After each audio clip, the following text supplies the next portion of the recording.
Hola, it's Dr. Collado again. So now this one is about data collection and instruments. So, so far from my conversations with you, I'm seeing two types of instruments that you're going to need or that you're working on to collect your data. And those are tests of some sort and surveys.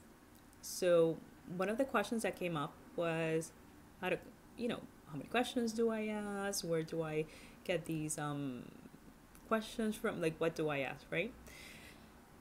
Like I mentioned before, your instruments should answer your research questions. So, make sure that these two are aligned.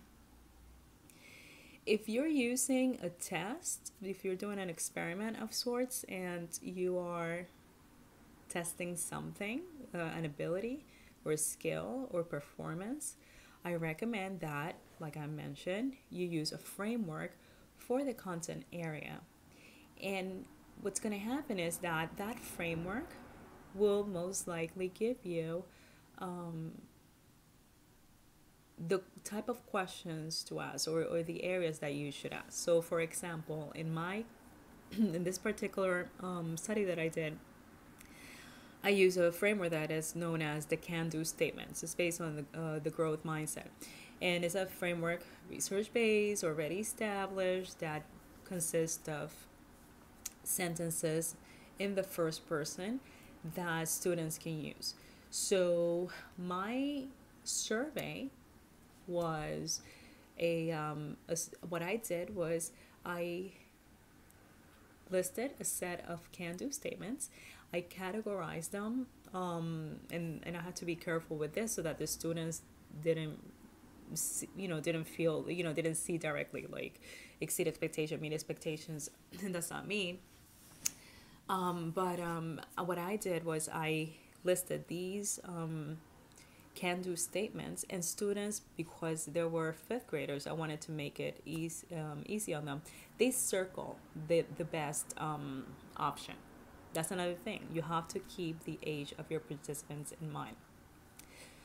So I wrote the statements, I typed the statements, and then they circled the best options. And I had statements, sorry, in all the areas that I wanted to look into: reading comprehension, interpersonal conversation, writing, and so on and so forth, right? So that was my survey. My survey was not a set of questions about how they felt, right? My survey was directly related to performance. At another instance, I used, it was a study specific to reading comprehension. And what I did was I look into strategies that students transfer from one language to the other. And I found a set of research based strategies. And I designed a test. It was a reading comprehension task. And that's what I called it. So I designed it based on those strategies to see for students to use those strategies. So again, I didn't just make up a quiz. I use strategies specific to this person that had done research and came up with the most commonly used strategies when it came to reading comprehension in a foreign language. So that's when it comes to tests. When it comes to surveys, tests and surveys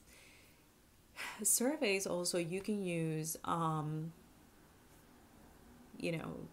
agree, disagree, that type of option.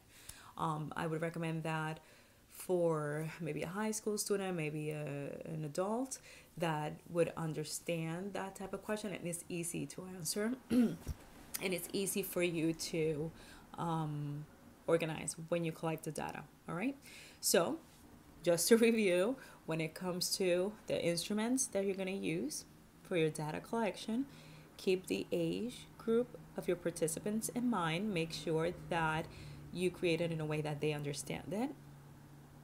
Also, don't go crazy creating things out of nowhere, plus you shouldn't. Try to use your standards, your frameworks, your theories in the specific area that you want to research, and take it from there. And that's good for you, because when you write from an expert. I use this. That's research based. Okay? Bye.